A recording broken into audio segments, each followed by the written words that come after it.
The Stein Factor is an interview where we can learn from entrepreneurs, athletes, and trainers for people involved in sports and business. Our priority is to learn and apply what we have learned from our guests in order to improve our lives. We will explore unorthodox perspectives for the purpose of becoming the best versions of ourselves.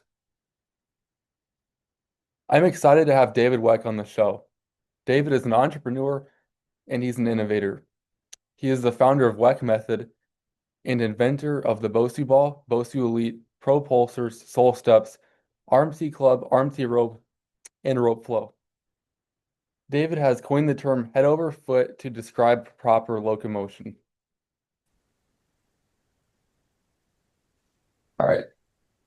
I really am excited to have you on this show, David. I admire your creativity and your innovation and um how you go against the grain, against what a lot of what the society says to do that may not be right. You're willing to stand up and go the other way. So I really admire you, and I'm really excited to have you on.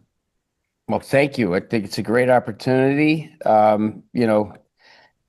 Teach the next generation well is how we, fix humanity, humankind, is you teach the children well. And physical education is the fundamental education. And breathing is number one, and locomotion is number two.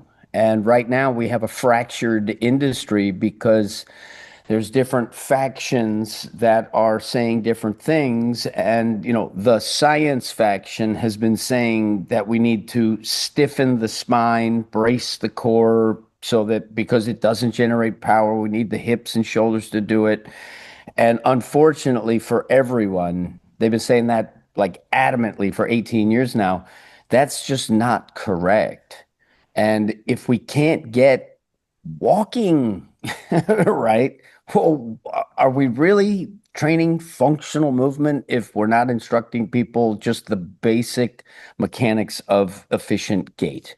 So, and then from there, you build everything, but you build it on a true foundation. And I think there's a lot of bullying that goes on. And, when you're a little kid, it tends to be physical. When you get older, it tends to be intellectual. And I think a lot of these science guys have created an environment of fear, and it's a bucket of crabs. And if I step out of line and I ask any questions, well, I'll be ostracized and, oh, you're not scientific. And it's just wrong. And they're not bad people. They're just, I don't know, trapped in a game that this is how it's played, unfortunately. And I'm not going to let it continue. Yeah, I Because think what's that true is true and it's coming.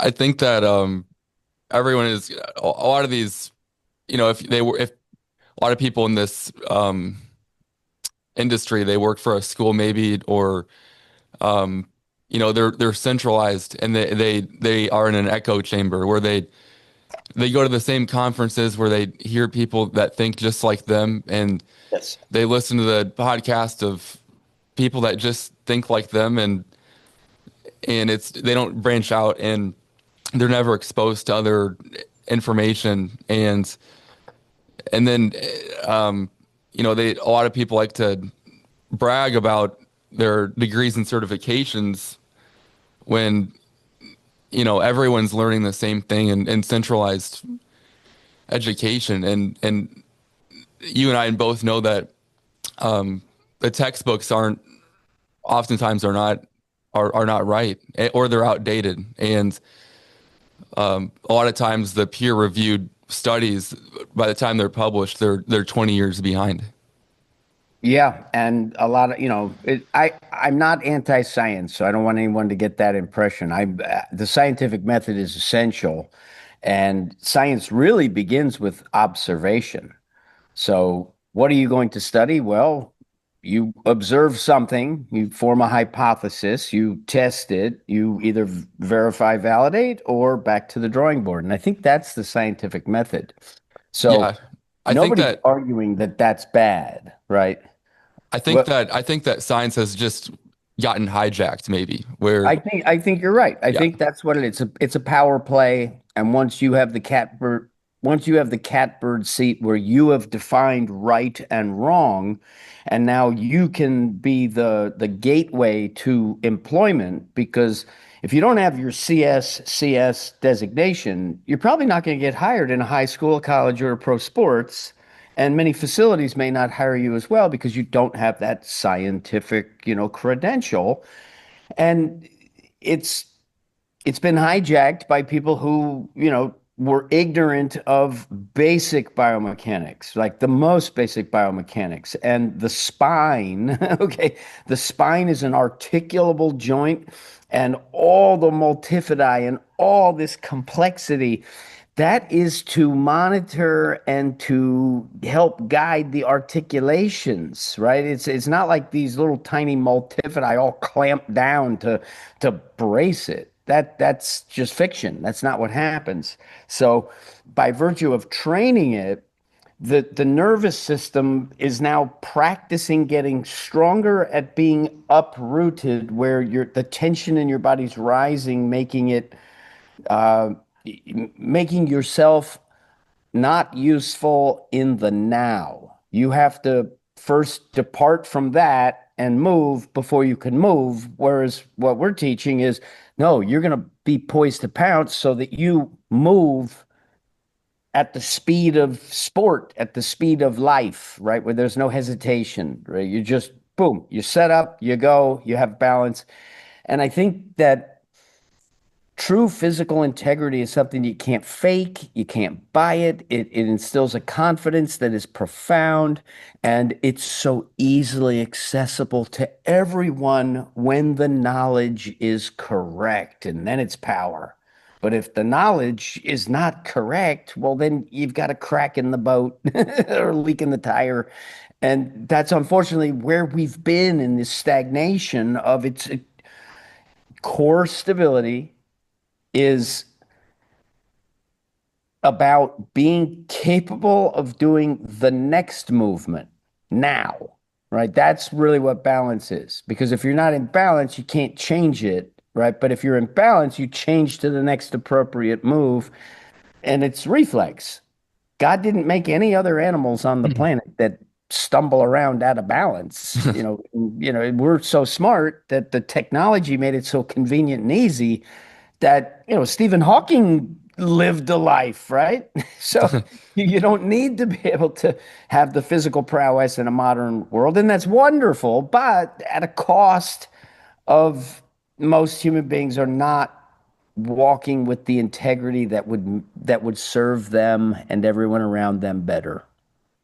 Do you believe that obviously injuries are multifactorial, but do you think that training the opposite of what you're advocating for, core stiffness and things of that nature, do you believe that that contributes to injuries?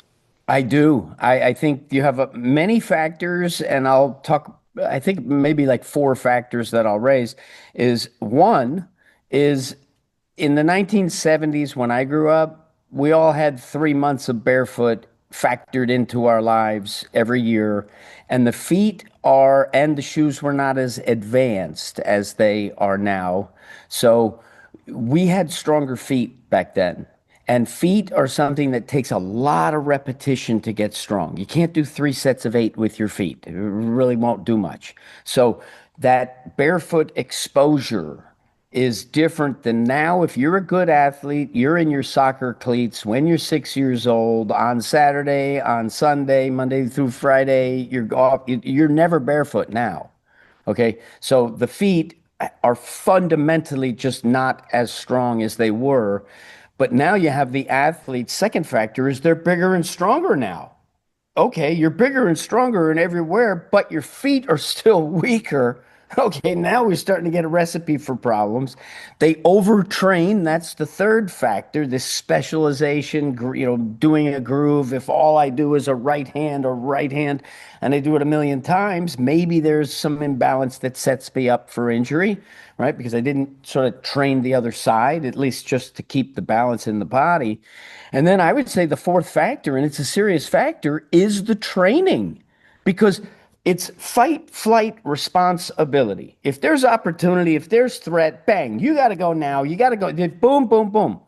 And if you have trained the foundation of your strength and your conditioning to brace your core as like that is the first step, it's more important than rotating that you don't rotate. Like you have to resist rotation, you have to resist flexion, extension.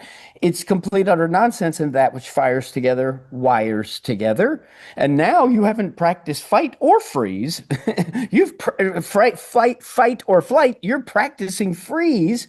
What's that do to a nervous system in those millimeters and milliseconds that matter in the heat of the game?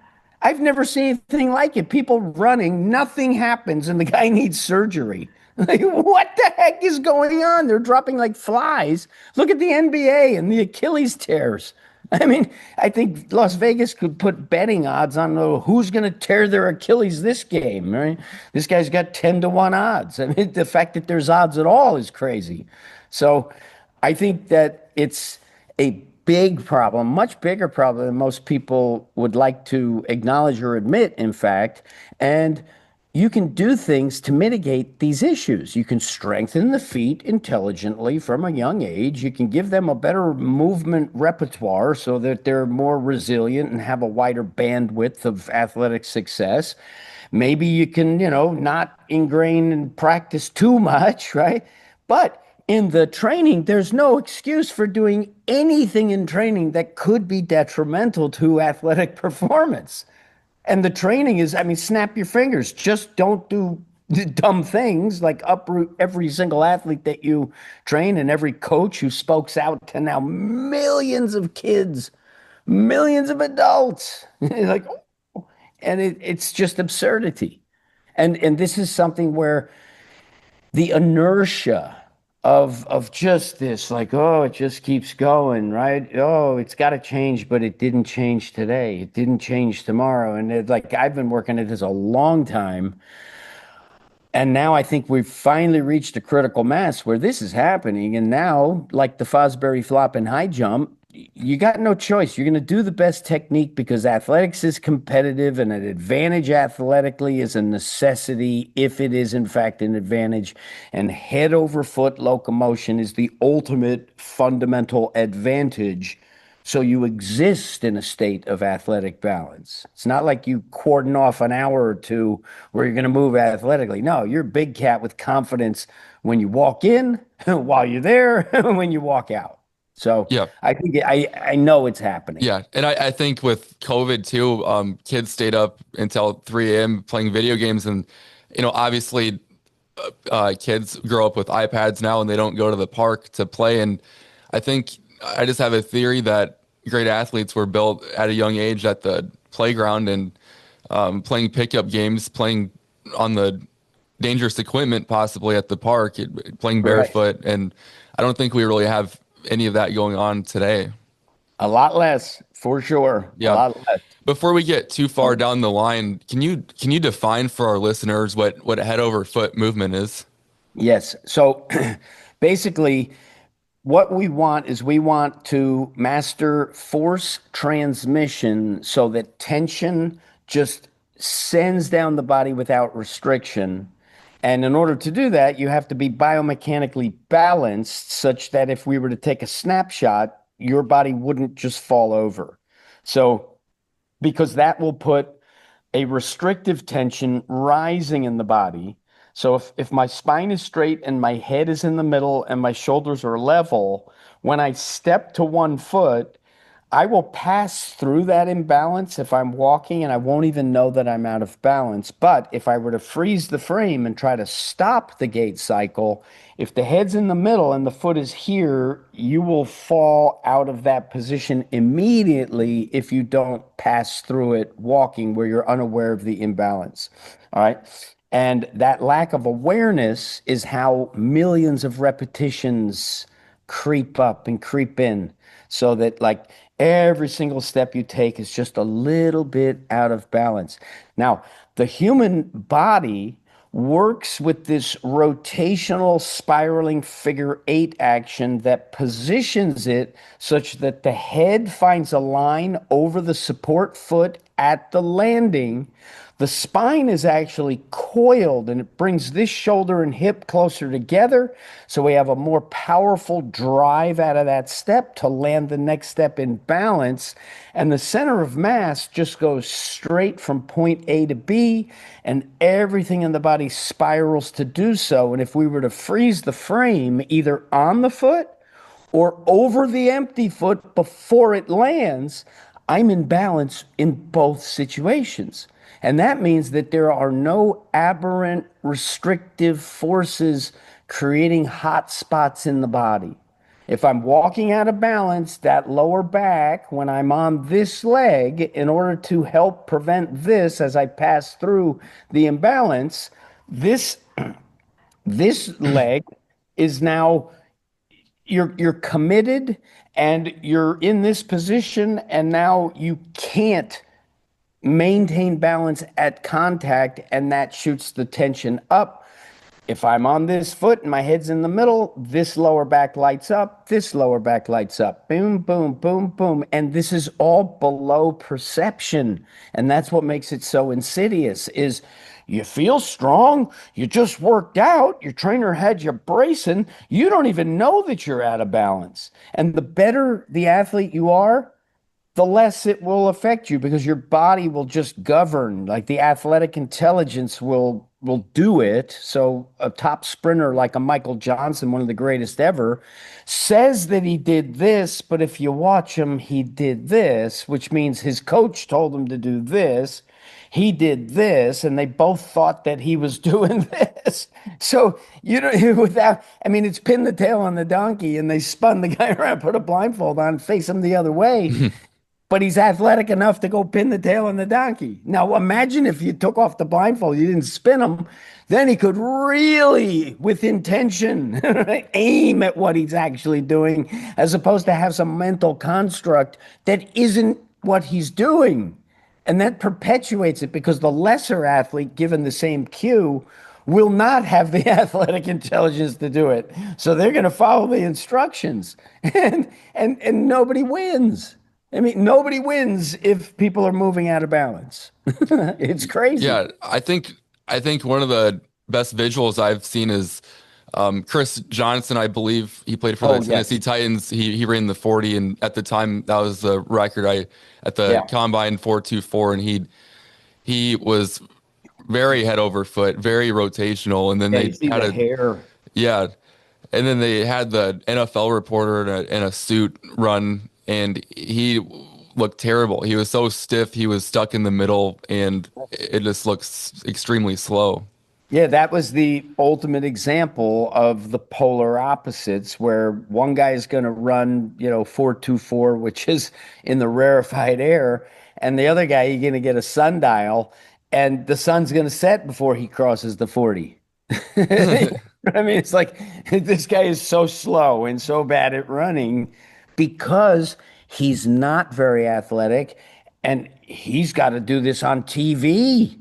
Just tell me what to do. Okay, okay, well, here's what you do. You brace your core stiff and you do this. Okay. So he did exactly that. Yeah, And it could be fixed so easily is the problem. yeah. Um, I don't. We're a little out of order.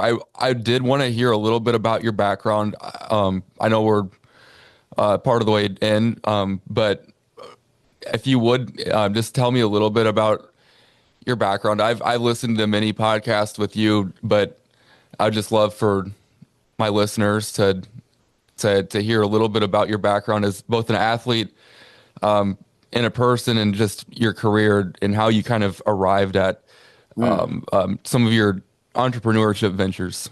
Well, what I would say is that sports and running around, that was always my favorite thing. And I was in the generation where, the computer essentially didn't exist, a home computer anyway, when I was a kid. And then, you had you had certain brands on the way, but then Apple sort of came out with the I forgot what it was called exactly, but it was like the Anyway, my dad bought the first Apple computer and gave lessons to the kids, and I didn't want them. I didn't do them. I was out playing sports, and my younger brother loved it and did it. So, that's just to give you sort of where I come in the sort of technology. We still had rotary phones when I was a kid with a long cord that you had to untangle, and sometimes you'd pick it up and your neighbor would be on the phone because they didn't have enough like independent ones. So that's where I come from. Now, I discovered at 6 years old that I wasn't the best athlete because I lost a foot race to two boys. They may have been a little older, but I lost and I wasn't accustomed to losing. And I think that was the moment of reconciliation that, okay, I'm not the best athlete. And I would call myself a B plus athlete, not good enough to get paid to play anything, but good enough to play and excel at the college level, the lowest college level, Division III football and track. But it was my passion, and I pursued it as serious as if I was going to be an Olympian or a professional. That was the intensity that I put to it. Um, and my philosophy was I love football and I love my friends. And, it was football, alcohol, girls, grades is sort of my approach. I got honors grades doing the minimal work possible to cover my butt so I could get a good job. And I was on that track. I worked on Wall Street the junior year summer and like, okay. And then senior year, I'm like, oh my gosh, I don't want my life to, take a train to Manhattan, move some money around, make a lot of it, and then go back to Connecticut, with two and a half kids and seven-car garage. And it's like, no, I don't want that. I don't want that life. I want passion in my life. I've always pursued passion, and I'm not passionate about moving money. It'd be nice to make a ton of it, but if that's all I'm going to do, I don't want to do it. So I dove into acting after college. And that was a wonderful exercise in just self-discovery, self-psychology, um, overcoming the fear of standing up in front of an audience. I mean, that was terrifying for me in the beginning. And then I was in Manhattan pursuing acting. I discovered rollerblading, and I do whatever I do to 11. So I didn't walk for 6 years. And I'm like, I didn't walk for 6 years because I was rolling and it was so easy and so fun. And the consequence was my feet got super weak. And I didn't know any of the stuff that I understand now.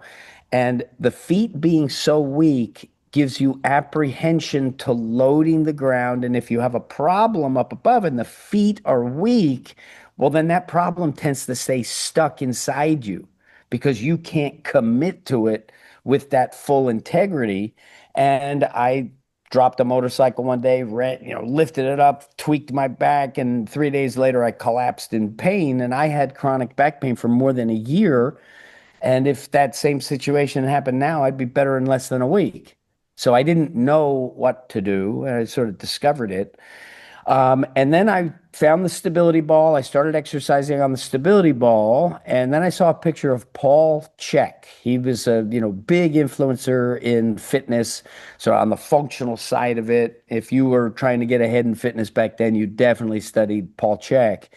And so I saw him standing on a ball, and so I started standing on the ball, and I had all these tremendous benefits because when the feet are engaged on a ball, there's some articulation, there's some strength happening. You're driving to a center line, which has very positive consequences for the flexion extension of your hips via the adductors, because they do both at the same joint. It's the only muscle group that, flexes and extends at the same joint because the adductors, it's really a figure eight is really what's happening. And that's how it does those opposing actions because it's not a door hinge where the same muscle's doing this. It's this rotary thing with the spiral dynamic. So anyway, I fell off my back was getting better finally, and I fell off the ball one night. It was June 25, 1999, and bounced across the room, smashed my neck and head into a cinder block. I started kicking my feet to make sure I could do it. Later that night, I'm like, I'm getting better, but I can't take that much risk. What am I going to do? And I was like, what if I cut the ball in half?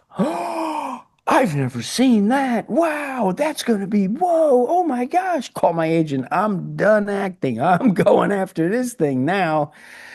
And I just, ready, fire, aim. I got the patent, built prototypes, did the marketing, get it to a factory. And then what I did was I licensed it rather than build my own company. I licensed the Bosu ball, and that essentially bought my time. So for the past 20 plus years now, I invented it 26 years ago. So probably the last 23, 24 years, it's just been mailbox money. I do whatever I want and I make just as much money. So what do I want? I want to understand human movement so that I can make myself the most efficient creature possible because I'm not very big and I'm not very fast and I'm not very strong. So technique is my only chance at playing above my own level. And I love that. I love the underdog. I always root for the underdog. And I'm an underdog. Yeah. So that gave me just, a lot of time to explore, to study, to have the resources to do it at what I would think is an unprecedented level because I only need 4 hours of sleep. The rest of the time is go, go, go. So basically, I've arrived at certain, I don't know, I guess you just call it truth, athletic truth, just movement truth, biomechanics, physics.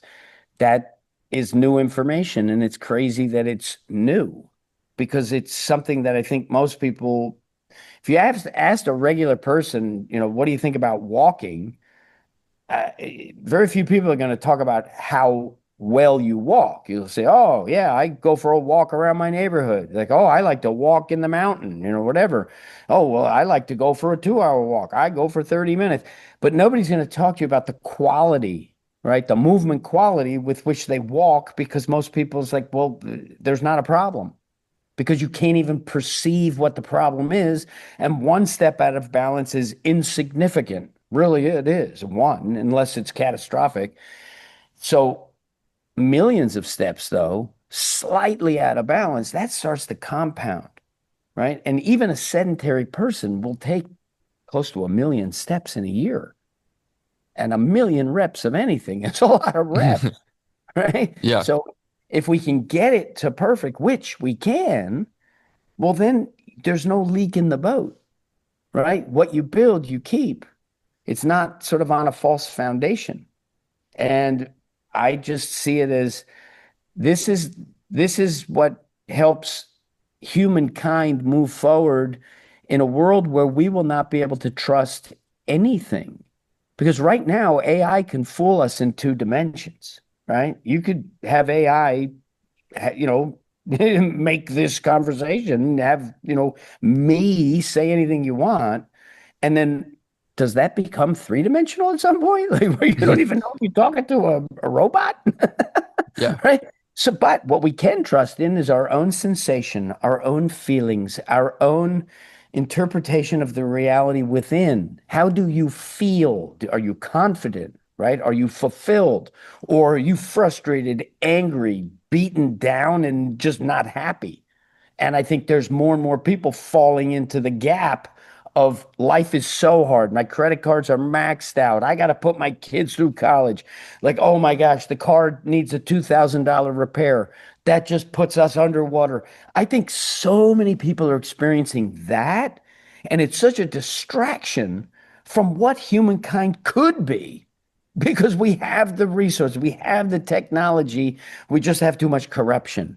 And little fitness, we get our act together and we unify as an industry for sustainable strength built on balance. Well, then I think little fitness, like David slay Goliath, we can slay big corruption.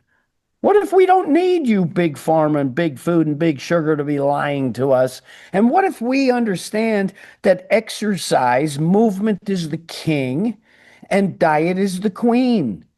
If you were to lay in bed and not move for a month and you were eating the healthiest food in the world, you're going to be worse off than if you trained hard and ate Twinkies. And I'm not saying to eat Twinkies, eat better, but movement. Movement is what it is all about. And when we restore physical integrity to human movement, You watch how many problems get better, right? Because a human being with the will and the belief will find the way. And if you're working against yourself, you don't even know it. You get a little bit of soreness and stiffness, like, life starts to suck. And then you go to Big Pharma to fix the problem. Take this. That's what I did when I was ignorant. And my back hurt. I just took Aleve pills and they sell them in bottles like this. But I found out they sell them in bottles like this. And when you're eating 4, 6 Aleve every day for months, trust me, it destroys your innards. Okay. I did a whole number on myself, just not dealing with the problem, just killing the symptom, right? My back is killing me. It's bothering me. Pop a pill or two. Okay, can keep going. And as a young person with that go-getter attitude, that's the way I was brought up. Doesn't matter if you're hurt. Job's got to get done. Right? Yeah. Like if you're hurt, who cares? Okay, well, you still got to do the job, right? That's sort of my attitude. And I've become smarter at playing the game where it's like, okay, step back, look at the whole picture, hold the hammer like this, don't hold the hammer like that. You know, like sure, the two guys have to cut down a tree, right? And you got an hour to do it. The one guy who sharpens the blade for 40 minutes, he's going to beat the guy who starts hacking away with a dull blade, right? 20 minutes, I'll get this thing down with a sharp blade. You're going to bang it with a dull blade for an hour and you're not even going to get it. And I'd rather have us all sharpen the axe and chop down those challenges than lose, lose and not feel good in the process. Yeah, it kind of makes me think that everything affects everything, and the way that we live this life it's expressed through human movement. So if you like you said, one step might not be a problem, but millions of steps that are done in a bad way, that gets imprinted in your nervous system, and that can go down the chain and affect your mental health maybe, or your emotional health, or you can take medications and that can have side effects. So human movement really is much more important than what most people think it Yes. is. I think, yeah. And that's really the point of the whole thing is Yeah. that, and it is so simple to solve this problem. I mean, it is literally so simple. If you take a human being, you give them about 3 weeks of sort of, okay, mindful, intermittent practice, right? You're going to do the stimulus.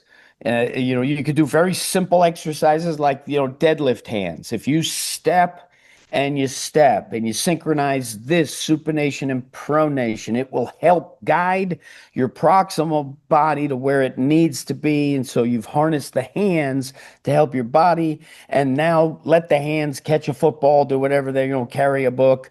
But your proximal body now understands that it can comport with this confidence of I'm going to land it, load it, launch it with perfect efficiency, boom, boom, and conscious effort for 3 weeks. At some point, you reach a new normal where there is no conscious effort involved. It is your new paradigm. It's the new neural engrams that you employ through the lower brain, cerebellum, basal ganglia, the stuff that orchestrates it in real time. And we use the intellect, the forebrain, to rehearse with the motor and sensory cortices. That then that activity that I've rehearsed over and over and over becomes the automatic action. And it goes in both directions. If all I ever do is this, well, then that's the neurology. And the structure will determine the function, but the function will change the structure. It'll change it for good as you're remodeling tissues as we speak. If there's coherence and tensional balance systemically throughout the body, well, that's going to add up to everything getting better. And if there's an imbalance and the boat is leaking, well, then eventually that will create problems. So, physical education is a form of salvation because it is really your experience. right? I like the people say, "Oh, you're a meat puppet," right? Like, and who knows the depths and the realms of spirit and soul? And I think that the skeleton could be, in one sense, an antenna with with which your soul resonates. And if you look at prophecy and Jesus, Jesus couldn't have any broken bones. So if they had clubbed his ankles on the cross and he broke the bones, well, maybe that antenna is no longer the one, right? I've Yeah, got some broken arms. Like maybe I can't resonate that well. I know I can't, right? And yeah, that's why I believe. yeah. Um, Going back just a bit, that story about the rollerblades really fascinates me.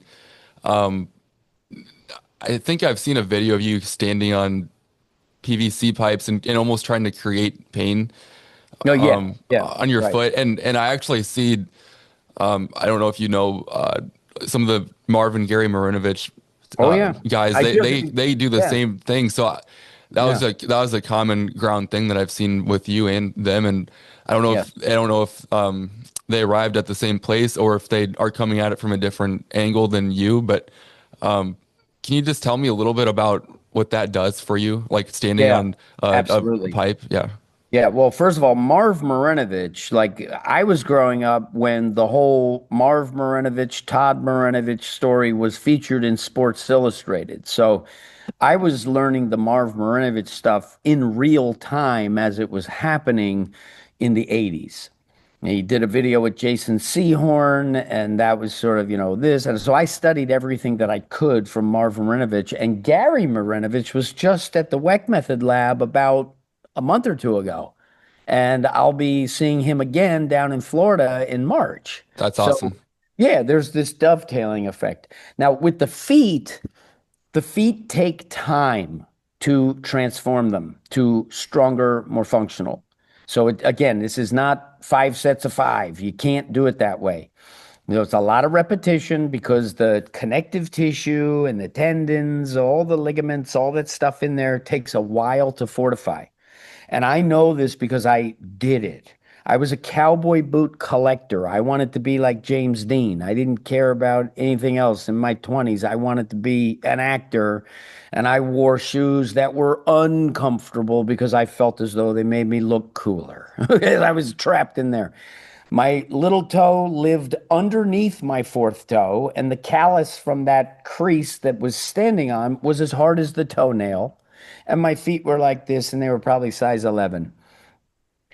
In 2005, I began my barefoot journey and I dove right in. I bought a pair of Vivo five fingers that were the most minimalistic pair. That was a mistake.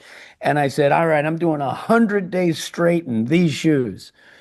And the thing about barefoot shoes, regardless of how thick or thin the rubber is underneath your foot, it literally kills all sensation of a barefoot experience.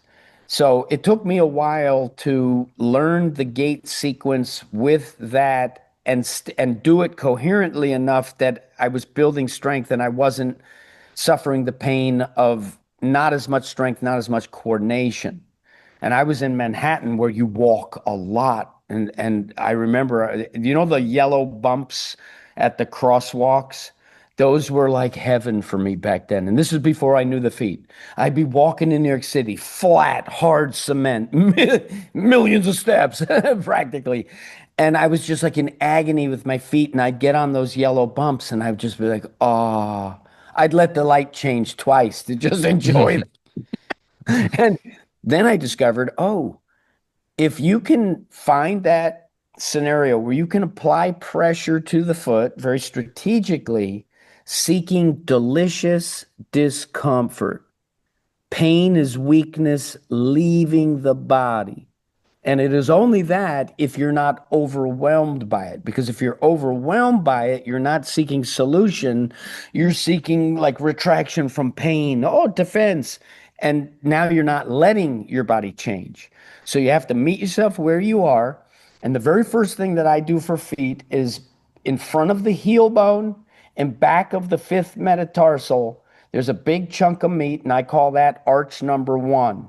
And so, one of the first things that I do is I spread and splay my toes as hard as I possibly can.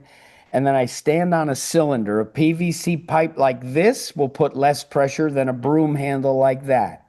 And so you find the pressure that's appropriate for you, and you gain the strength to stand. Supporting yourself only on that pressure point with some kind of a cylinder works great. River rocks, anything that's going to give you some pressure point can work very well.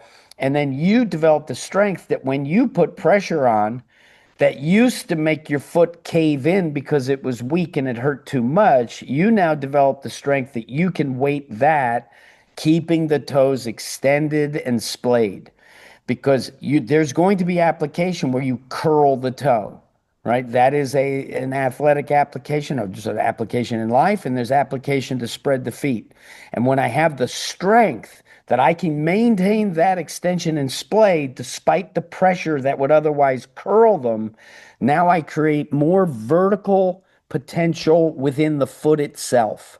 Because if it's weak and it has to clamp, I got nowhere to go. But if it's strong, I can now change how it's interacting with the ground with strength that allows me to coordinate better movement. And now my feet are size 12, like super wide, and my toes exist like this. So I went from literally this with chronic back pain, super strong feet, aboriginal strong, and no pain. So it can be done, but it's a process where if you go too fast, you can get yourself in trouble because you can create an injury because that tissue takes time to get strong. Yeah. And then after you were rollerblading for all those years, wasn't it just super painful to, um, even on a wide pipe that isn't as Oh, I concentrated, wouldn't have it would been, really hurt. I Yeah. wouldn't, I did back then when I didn't know any better, I wasn't even trying it. And if I had tried it, I'd have failed. And I may have gone too aggressively if I did try it, where I'm like, oh, like gritting my teeth kind of pain rather than back it off just a little. Find that Goldilocks where I can accept the pain and I can get the pain to go away with Yeah. strength, right? Because Yeah. stronger is better. Um, and I know what you're saying is much more specific with getting in that meaty part behind the pinky toe, but is there any relation with some of these guys like Chong Zi that Oh, maybe yeah. maybe they'll use a tennis ball or a lacrosse ball to like roll their feet out. Is there Right. any like fascial aspects of Yeah, what I would say, yeah. I like Secrets of Athleticism, Chung. Actually had dinner with him in New York City about 3 or 4 weeks ago, and we had a wonderful time together. I like a lot of the work that he does. I would say that I'm more both sides utilized, so I'm not anti weightlifting. I think weightlifting certainly has a place in much of athletic preparation, but I also want the springy fascia athletic body. And if I had to pick, I'd pick springy over just strong and not springy. But I want everybody to be stronger and more springy. And I think Yeah. everyone can, relative to themselves, get better at that. Right. And what I would say is that you want to think of your foot as like a Spider-Man suit, and imagine putting socks on before you're going to play basketball and you don't pull the socks all the way up. So there's like slack and bunching in the sock. It's going to give you a blister, it's going to be frustrating. So what you want to think in terms of for your own skin and the fascia just under it and all the fascia, the layers deep, you want to think of, I'm going this way. I'm trying to pull the suit on, put the sock on with no slack. So what I'll do is if I'm doing a cylinder and I'm like rolling it under the feet, I will tend to put more pressure going that way than I will going this way. If you're the listener with that just has the audio, Yeah. that's towards your It's ankle. Yes, what's happening is the force is the force is moving backward in the foot as if you're trying to take all that fluid from the toes and the ball of the foot, and you're trying to get that fluid to go proximal toward the core of the body. And imagine it's the difference between pulling the sock all the way on or not pulling the sock all the way on. And that Um, will get you further because you want to remove all slack so that when distal moves, proximal moves, when proximal moves, distal moves. And if you're towing a Jeep out of the mud, the first thing you do is you take the slack out of the chain. yeah, Because if you don't take the slack out of the chain, you'll rip the front end off the car, but the rest of the car will still be stuck in the mud. yeah. And then another thing I'm curious about that I think I've seen you just I don't know exactly how piezoelectricity works, but Ah, I think I've heard you've talk about maybe like an MMA fighter, their shins and their feet, they are always yes, hitting people with that. So maybe would the bone density increase just with contact like that? yes, yes. And I think did you are you for like just standing in a squat rack with a ton of weight and maybe just doing like a quarter squat just to Absolutely. expose your Ab- body to a lot of load? Absolutely. 100%. Partial reps should not be frowned upon. They have a place. And back to this bully idea. When I was in high school, I had skinny legs and I wanted them to be stronger. So the back squat was my most important favorite exercise because I wanted to be stronger with my legs, right? And I could not psychologically squat and do a workout without at least getting to 4 45s on each side and at least a 10 and probably a 25 on top of that. And they were these old York plates. They clanged and stuff. And when you'd unrack that and you'd sort of just give it that little bounce and a cling, cling, cling. And if you put 5 pound plates or a 2x4 underneath your heels, you would have been chased out of the gym. You're a little sissy. You didn't hit parallel and your heels were lifted. What? What? So, like, Ben Patrick wouldn't have been allowed in the weight room where it's like, wait a minute, that's a whole, you're leaving so much on the table now because there are other iterations of the squat that can be very useful. And one of the things about limit load is you're you're putting I call strength pressure management. And when you put the body under significant load, you're squeezing out these hormones now. It's like you can't get it without that, right? So if you can keep the joints healthy with a partial range of motion, you can load the body with significantly more, and loading the body with significantly more through a limited range of motion, whilst you don't use as much weight and you don't lose that range of motion either, will serve that athlete better than these hard and fast rules that, oh no, it has to be to parallel or, ass to grass, and you're not allowed to go partial. All right, well, Yeah. you just took 100 pounds off the pressure that I'm enduring. Yeah, I mean, I can't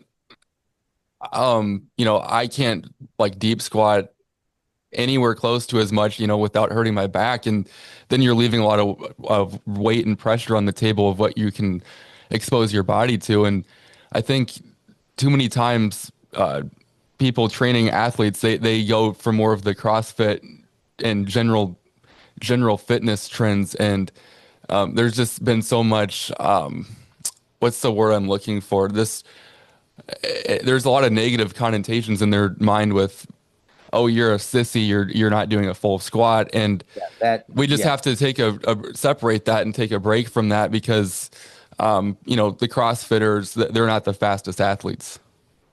Yeah, and the CrossFitters suffer from what I call sagittalitis. So, sagittalitis means that you do almost everything with these square shoulders, bilateral, so there's never like rotation in the events because rotation is more of like how would you how would you like compete if throwing a discus, you have a bag of discuses and you have to throw 100 discuses. I mean, it's just less practical than take a medicine ball and just throw it up as high as you can every time. Right. Yeah, So it's very easy to measure the sagittal stuff and you're strong. I mean, these guys can lift a lot of weight, but if that's all they do, which is in fact, because they do it a lot, and that's essentially all they're doing, when they go to move, they'll tend to be very clunky because they've invested so much in this sagittal stuff. And it's a relatively quick fix if that person wants to be more athletic to now start to coil and create the maximum length on one side and the maximum coil strength on the other side, and then reciprocal. Now your body has a place to go to land to perfect, to land to perfect. And once you have those perfect landings, and then the reverse of that, which would create like a back weight where you're swinging a baseball bat with power because you're coiling into the ball. Those are the things that once you start doing those, now you can start to take all that sagittal strength that you've built, and now you get to use it more effectively. yeah, So, and I've worked with CrossFitters, and I said just jog across the room and jog back, and yeah, this, and I put them in some coils, and tell them, okay, this is the goal, and then they do that, and they're a lot of CrossFitters are pretty decently athletic, and this is not asking someone to do something out of the ordinary because ordinary when it was sticks and stones was perfect, and DoorDash, you don't have to have any physical prowess to eat food now. So if you don't need it, well, yeah, then you don't tend to get it. yeah. Do you along with the lack of rotation, do you believe that if you're always training ass to grass squats, do you believe that you will lack the necessary stiffness from like a sprinting perspective to be fast if you're always Hmm. just going extremely deep and you're not because a lot of sprinters they actually lack the ability to get depth. Yes. So Well, I mean, try training NBA players and then try to instruct them to go, all the way to the bottom in a squat. Michael Jordan wouldn't even hit parallel if you put a bar on his back. LeBron James is not going deeper than parallel. He's not even getting to parallel. I mean, imagine you're 7 feet tall and some guy wants to put a bar on your back and have you touch your butt to the ground. Like, that's just not going to work for the overwhelming majority. But that does not mean that another person can't benefit immensely from a full range squat. yeah, So the Saquon Barkleys of the world who can, take 600 pounds and squat it below parallel and, bar speed up is good. I mean, I don't think that that's hurting him. I think that's probably helping him. But if you were to take another athlete without that capacity to go that deep, then it would be hurting that other athlete. So I don't think there's any like hard and fast rule that applies to everyone yeah. with a particular exercise. Do you But think that we should be lifting with more like we can still do general lifting with our full foot on the ground, but from do you think that we should do more floating heel work? yes, at Yeah, yeah, 100%. The Landmine University is sort of a distilled Olympic lifting for athletes that focuses on the rotation and the coil, the length and the strength. So, Landmine University, you could teach a room full of 12-year-olds Landmine University, and you could have success much easier than you could with cleans, much easier than you could with any other thing. But you're also getting the forward intent through the foot because your heel is not even loading the ground when you're pitched forward with that intent driving the landmine on that like 45 degrees, yep, the arc that essentially is 45 degrees. So you can get wicked strong and that rotational athletic balance at the same time with Landmine University. So absolutely. it's just it's actually more practical and it's far more beneficial for athletic carryover than anything else that has Yeah. to do with explosive strength. Um, let's And get it's progressive resistance. I mean, you can put a 2.5 on it. You know what Yeah. I Yeah. mean? Nobody said you can't. So you've said that rope flow is the Rosetta Stone of human movement and athleticism. Can you just explain rope flow a little bit? Yeah. So the greatest training tool on the planet for integrating the movement of a human being systemically, every molecule of your mass integrated is a simple length of rope. And all you do is learn four patterns without jumping through it. And you are getting instant by instant feedback where the hands can interpret what each other is doing via this connection in the rope. And that means that if the rope is true, right, the rope is describing these perfect patterns, well, then if the rope is true, then so are you. And once you can do it with the rope and you have the subconscious competence, even the conscious competence, once you have that in your body, well, now you don't need the rope and you still have that integration. So the rope acts as the boat that takes you across the river of integration better than any tool. And it's not the syncopated beat, which is jump rope. Jump rope is not bad. Jump rope is hands down, feet up, hands down, feet up. Whereas rope flow is everything down on the beat, everything up. Down on the beat, up with rotation. It's the Weck method logo. It's the up, down, and it's the torsional all around. And once you develop that muscle memory, it's just like riding a bike. You'll never forget it. And your non-dominant side performance will skyrocket relative to how it would have been without thousands of these reciprocal, alternating, bilateral patterns, figure eights, complexity of figure eights, where you're doing opposite figure eights on a dragon roll, behind the back on sneaks. No matter what position you're in and where your hands are in space, it's all the floor. If I punch you, this is the floor, right? And it roots right down to the through the bones, so I don't have to use even strength to do it because the bones are already strong. Boom, I'm hitting with integrated full on strength. I'm throwing with integrated. I'm hitting with integrated. I'm doing everything systemically where the entirety of yourself is contributing to the completion of a goal, and you're not only using part of you, whilst the other part of you is sort of restricting by definition because you're not smooth, you're not efficient, and you're not in balance. You're grinding through movement. It doesn't have the rhythm and the harmony that's going to preserve the tissues and fortify them. So, are you investing into an asset that has compound interest, or are you pouring your money into the ocean? And the first choice is obviously the choice that you would want. So it's just about aligning, sort of reality and your understanding of it to deliver what these athletes want and need. Yeah. And and then the importance of the hands, right? So like it's very specific about pronating and supinating your hands, and Yes. it's not Yes. just a random moving the rope. No, and when I do the figure eight and I'm rolling to the thumb, that's creating, this is an external torsion here. The elbow steers near and the hand supinates, and then it pronates and goes long coil. And literally just doing this, just that distal creates a proximal coil through the soft tissue, even if I don't change the bones. And back to the piezoelectricity, percussion, right, against the crystalline matrix creates electric sparks. And those electric sparks are what aggregate all the mineralization, calcification of the bone structure. So if I don't impact the bone and stress the bone, it won't fortify.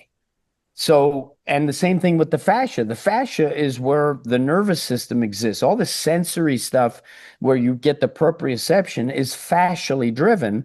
And fascia apparently has a piezoelectric effect when it sort of just springs into these actions. It's like this sort of ground substance and so this snotty, slippery material that bing, tension makes it triangulate into these highly resilient reactive recoil mechanisms that makes movement powerful and makes movement easy and springy when you have the fascia integrated with the skeleton, because the skeleton is the priority. It's the architecture. Without the bones, you got nothing to leverage. So the Yep. skeleton, we want to harness the power of the bones because they're strong all the time and ride the bones, right? Add the strength. If you add the strength and you're not riding the bones, well, now something somewhere's got to compensate for that inefficiency, and you won't be as good. The best you could do is sub-optimize if you're not fully integrated. And the rope, it's like you can do it with extreme low intensity. So what does that mean? That means that within a session, I can do intense stuff and then I can do productive recovery with no intensity. And when I'm tired, then my brain tends to stop talking to itself so much about the negative, and you just rise to the occasion because you're so tired that it forces you to efficiency and you're recovering to do another intense thing. So within the session, you didn't spend any more time, but your productive recoveries, intermittent, added up to 5, 10 minutes of doing a rope, and that equals thousands of, couple thousand of reps. Yeah. Oh, okay. That trains the nervous system. Yeah. And you could do rope flow as an intense set. 30 seconds. You're going to go as fast as you probably can because you know the pattern. The pattern is smooth, and smooth goes fast. All right. So I could make it intense. I could make it with no intensity and everything in between. That's a tool. Yeah. If it doesn't distract or sap my strength for the intense stuff that's given me, like, the muscles and the fortification of the body, if it's not upsetting that, it's like the perfect dovetail fit for coordination, which is ultimately more important than being stronger. Absolutely. I want to get to propulsors. Um, so this is where you spike Yes. when you went downwards for. So it's like it'd be like a tricep extension and a dip. Yes, And this correct. is this is another one of your products. And Yes. I want to hear like what it is and then how you came up with this invention. Yeah, I'll start with how I came up with it. So I went to Chinese medical school and I was learning all the meridians and I was seeking to synthesize it with Western understanding. It's just getting to the same place, which is true athletic prowess. How you going to get there? And the Chinese acupuncture meridians actually correspond one to one with Western biomechanical understanding.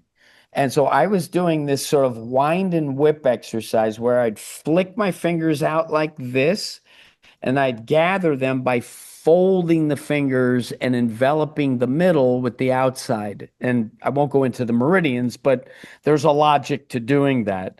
So I had done thousands of repetitions, and my logic was I can move my distal extremity when I whip and wind and whip and wind. That costs me no energy to move it as fast as I possibly can. Whereas if I sort of did this, I got to stop and go. That I get that recoil. So that was already sort of set in my body to fold my fingers to that position. And then I was watching May 1st, 2010. May 1st, 2010, I was watching Floyd Mayweather fight Shane Mosley in the second round. Mosley hit Mayweather, and I jumped up in excitement because he stunned him. And my hands went here. And later that night, I clamped them in. And that was my first core fist where I've triangulated the bone structure that tension radiates less tension to my proximal. I'm more fluid when I have this architecture. This creates a cutoff point where the circuit will break if I keep squeezing it. This, I can keep squeezing it, and the bones now, the force is going longitudinal. It's not breaking at that last joint. And so when I had that sensation of like, oh my gosh, the harder I squeeze, the more fluid I am, that's like opposite of what is, true when you only do it that way. So I'm like, oh my gosh. And then I'm like, I start punching down and just jolting myself off the ground. I'm like, this is how Deion Sanders actually runs. And I'm like, oh my gosh. And so it took me about 7 years from 6 years from that to come up with a device that would teach other people how to do it and allow them to train it. So you could learn the pattern and you could fortify the tissues to perform the pattern. And it will be a ubiquitous device that every athlete on the planet will use because it's an upper body open chain plyometric. You have a container, and there's two versions. One of them has a weight and a spring that we can use at the speed of gravity, which allows us to just pocket it in a vest and get a jolt because we've preserved the potential energy with the spring. And then we have a BB filled one with like steel shot, essentially, where I have to use it in the hands and I have to go faster than gravity to activate it. Meaning, when I go down on that forward dipping action, when I go down faster than gravity, the inertia of the fill inside comes up to the top of the container. And when I hit the bottom, I stop against no resistance. And then a millisecond later, the weight hits and jolts me back. And that creates a plyometric effect. And that plyometric directed at the ground sends a jolt of force that spikes your ground force and at the right time gives you that connective tissue recoil off the ground. And remember, I said someone jogging nice and easy, they're going to bounce their hands because that's efficient and there's no urgency to sprint. So you just, okay, yeah, hit a home run. You're going to see really good running form because running is punishment for most athletes, and running is the greatest thing ever after you hit a home run. You get to jog around the bases, right? There's nothing better. Most athletes would gladly run the bases for hitting a home run. Yeah. And that connective tissue is how you're going to do it. And to have the wisdom and foresight to say, you know what? I'm going to teach my nervous system that it can do the arms faster than I could do it with my body and my legs included. So now I can't outrun the pulse. My body's never going to panic and resort to sort of this hasty, like, oh, I have to go faster, which actually makes you go slower. Is that where the metronomes come in, where you use like an Yes. extremely fast metronome in training, and then maybe in real life, then everything feels slow? Yeah, well, yes, feels fast because yeah, it used to be slow, right? Yeah. Um, yes. So with the device, we're patterning the perfection of the timing. And then when you release the cartridges, now your hands know how, your arms know how to drop your weight or send your weight, jolt your weight to the ground and boom, bounce up off, boom, bounce up off. And like I said, this will be a ubiquitous tool when it is understood. And I think that time is coming relatively soon. But it's been a lot of years of just absolute zero curiosity, right? It's been ridiculed and rejected. In the beginning, I reached out to legends in the industry, very cordial, very professional, and the answer I would get, oh, I've seen a lot of magic bullets in my day. No, thanks. Or, oh, yeah, my teaching load and my grant writing is just, I'm too busy. I don't even want to see it. Well, how am I going to get it out there when the experts and the legends have dismissed it and rejected it sight unseen? Like, it's a lot of fear and a lot of ego and a lot of they don't know, like I know. And when you don't know, you have to make it real complicated. And you got to talk for 40 minutes and say nothing. Oh, well, what do I do now? Well, that depends. And okay, certain things don't depend. Okay, balance doesn't depend. Okay, you have to be balanced. All right, so just teach it. Right, don't sit there and describe all the things I got to do and give me a bunch of drills that don't do the fundamental thing that I got to do. Right. Yeah. And then this is actually another area where, similar to head over foot, that a lot of people reject because they think that your arms have to stay locked at 90 degrees, correct? And that's not what actually happens. 90 cheek to cheek is one of those cues that, just back when I was doing it, it was, don't let your head move. 90 cheek to cheek, hold potato chips so that you're not squeezing your hands. That was and that was it. Now you're on your own, Yeah. right? Don't let your head move, right? Stay perfectly still, 90 cheek to cheek, okay? And that's how you run. Yep. Oh, Um, uh, I actually have the older version of the pulsers. I was wondering, did you license the manufacturing for this as well? no, no. Ever since the Bosu ball, I haven't licensed it. Well, I've licensed the Bosu brand, so we sell some other Bosu products that are under license, but none of my other inventions like are licensed. I built my own company now to market the Weck method line of products, which is more expansive than just the Bosu ball. Okay. Um, and then I just want to ask how do you're always inventing things and innovating.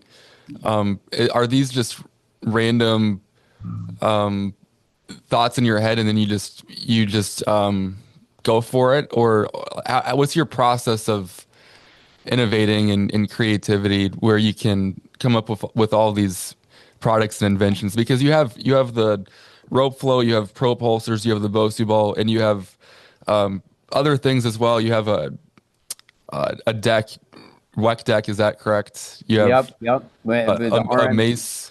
Yeah, RMT Club, which Club. would be that mace-like device. Yeah. So Yeah, and then there's a list of other inventions. I'm getting into insoles now. We're launching the Propulse Power Vest, and that has the spring-loaded cartridges. That is no learning curve. You get faster, and it's fascinating because on that version where the weight and the spring, they work at the speed of gravity, right?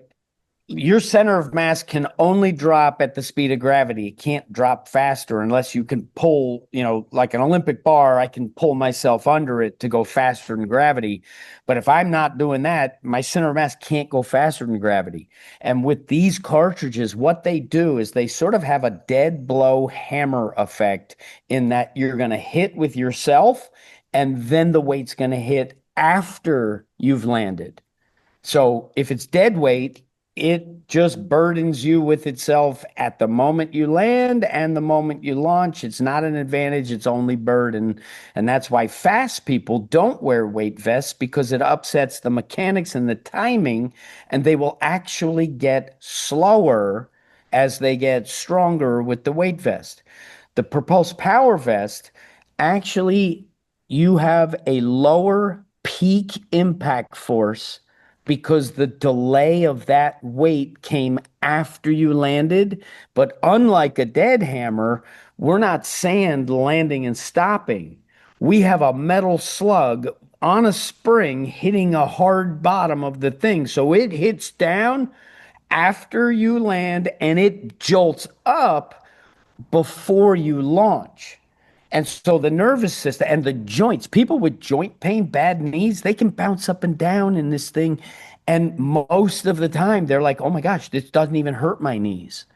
So now we have something that reduces the impact or it reduces the it reduces the landing force, but it still is delivering the same load. It's just it delays the mechanism with a millisecond that allows you to run faster up a set of stairs or faster up a hill wearing 15 pounds of power vest than empty, than nothing. You don't have any vest on and you go faster up a hill with it on. so that just What? It, increases power because power is yes, force times velocity. So you have more weight on, and yes, your ground contact is faster. So yes, correct, it correct, increased correct. power. Yes, what this Yep. does, this teaches you how to get off the ground just as fast as when you have no weight. So, and with the hands, they go faster than gravity. So with the hands, you can increase the impact force that goes through your body, and the vest will decrease the force but enhance the launch, and you get a better foot cycle. And your body has now experienced getting off the ground just as fast with a better leg cycle, that when you take the vest off, you're faster. Yeah. So all these tools are bridges and they all stem from the training. I don't sit down and just think, oh yeah, like I'm going to invent this. I'm constantly tinkering with my movement to make it more efficient. I study fight, I study flight. Those are my foundations. We have world-class Hall of Fame MMA fighters and athletes of all kinds, gold medals, and the lab, you never know who's going to be in the lab, but you do know when it's MMA fighters because we have two teams that this is their home base. And any given day, Dominic Cruz could walk in coaching, one of the fighters. Any given day. You never know who's going to be here. So I get to train from that caliber instruction. Hall of Fame fighters, right? Black belts who have, red stripes. I get to train privately with them. Oh, that's pretty cool. Yeah.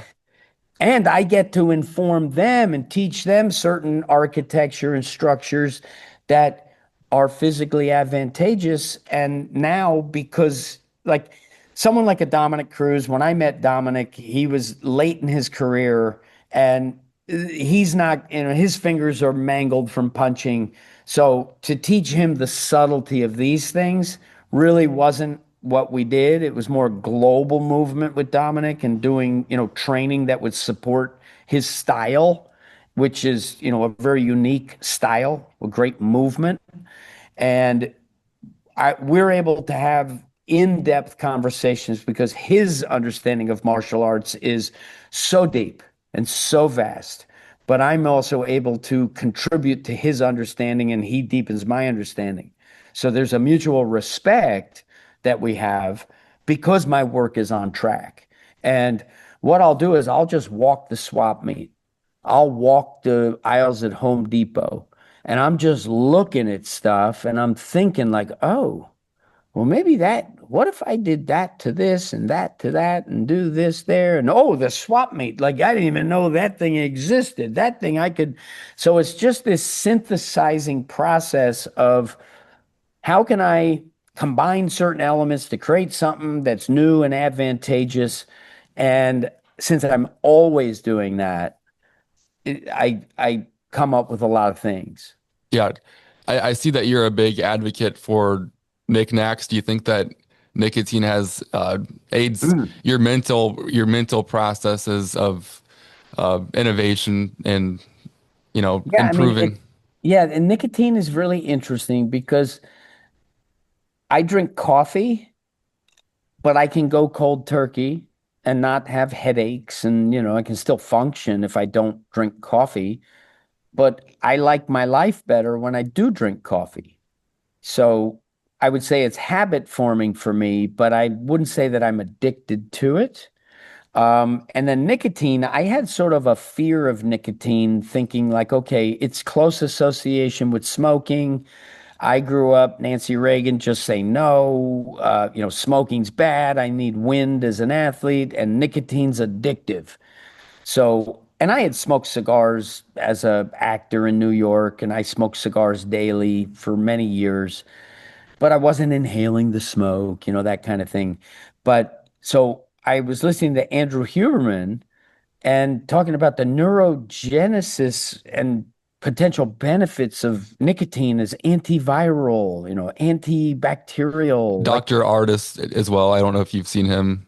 I haven't, but I Yeah. mean, this, and yeah, well, maybe I have because there's one guy I see on X all the time, I, and did you know that your tomatoes have that nicotine? that's the guy. Yeah, That's the guy. yeah. Yeah. So what I did was I started taking nicotine with Nicorette, the chewing gum.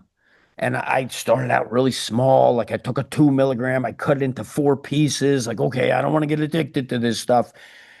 And what happens is I, overdo everything. So I was eating 25 pieces of nicotine, Nicorette every day. And all the chemicals and stuff in it was starting to make me sick. I'd like be dry heaving on the jujitsu mat. And I'm like, what's going on here? This is ridiculous. And that's when I went to just chewing on cigars. Okay, get it from the source.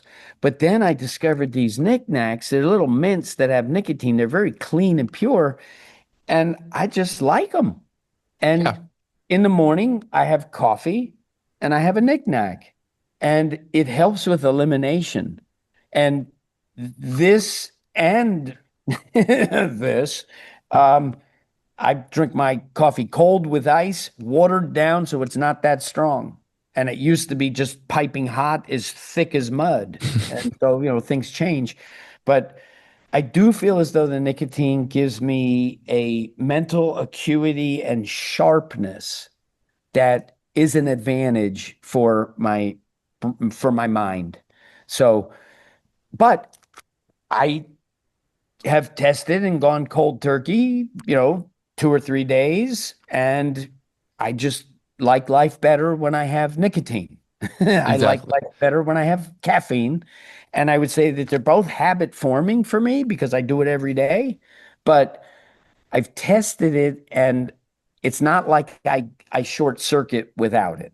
Yeah. It's just I feel as though I get benefit. And then I remember I was down in Austin, Texas. I went swimming in this still water and I did the butterflies when my head was under the water. And I felt like, oh boy, that was a mistake. Like I feel like a sore throat coming on, coming on quick.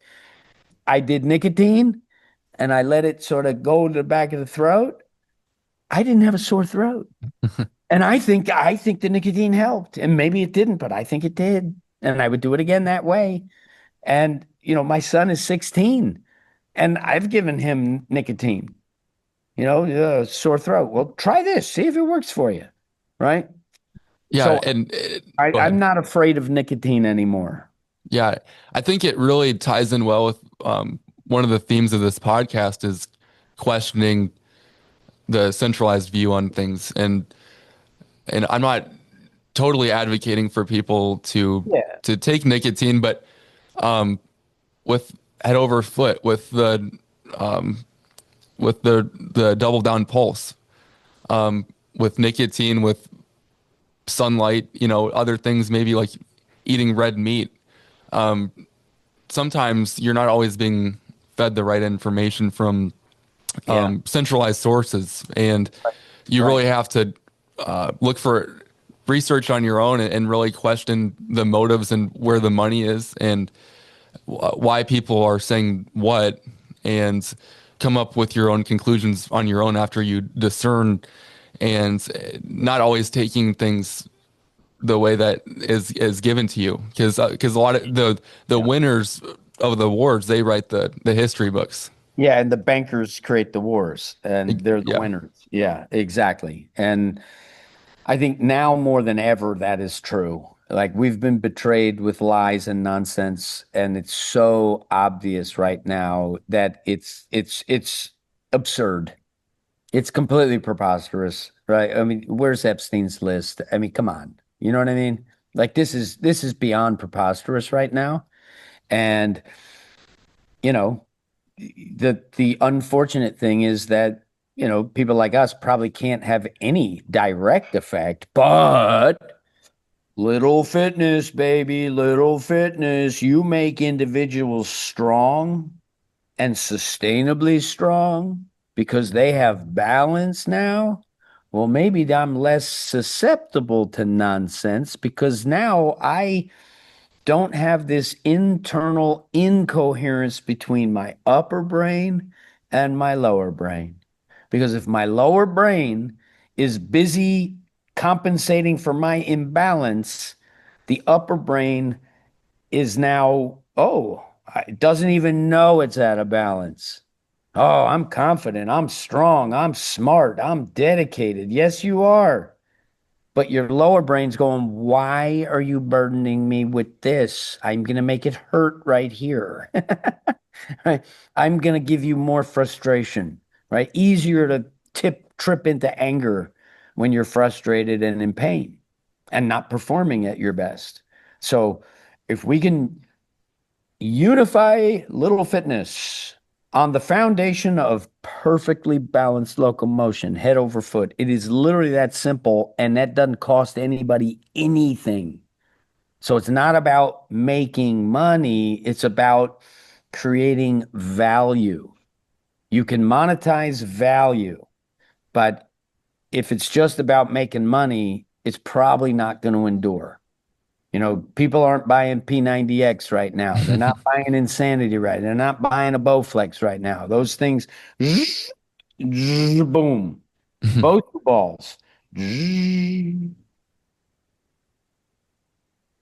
right? There's an inherent value that's useful and a lot of variation, right?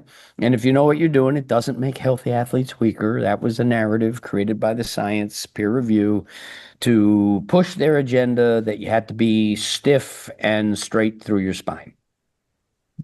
I think that's a great way to wrap up. So where can we find you on social media or any website that you may have? Weckmethod.com, WECK method.com is our website. And I'm on Instagram and X with the David Weck or the David Weck. I'm I have a YouTube channel that I've had a long time, but I've never done social media strategically. But I think I'm going to start a YouTube channel where I'll do information, podcast, interview type stuff, commentary, because I think YouTube is where long form content is the expectation, whereas Instagram and X, it's more short form. And I think I am more valuable in long form because there's some depth to what I'm doing. I don't like dumbing things down. I like to smarten things up. And it does involve simplification, but and I think I'm probably entertaining and I'm certainly educational and I'm a performer and I'm not afraid. So I think I could play the game of YouTube pretty well. And the science influencers in YouTube have, a nuclear explosion happened about 2 weeks ago when Dr. Mike Israetel, when they found and reviewed his PhD dissertation, it was lacking to say the least. And so now, if you're going to talk about is diet soda good or bad for you, and you're a doctor, well, I'm going to pay closer attention to you than if you tell me, diet soda is good or bad for me when the doctorate was doctored. Now I'm just a little apt to not listen as much.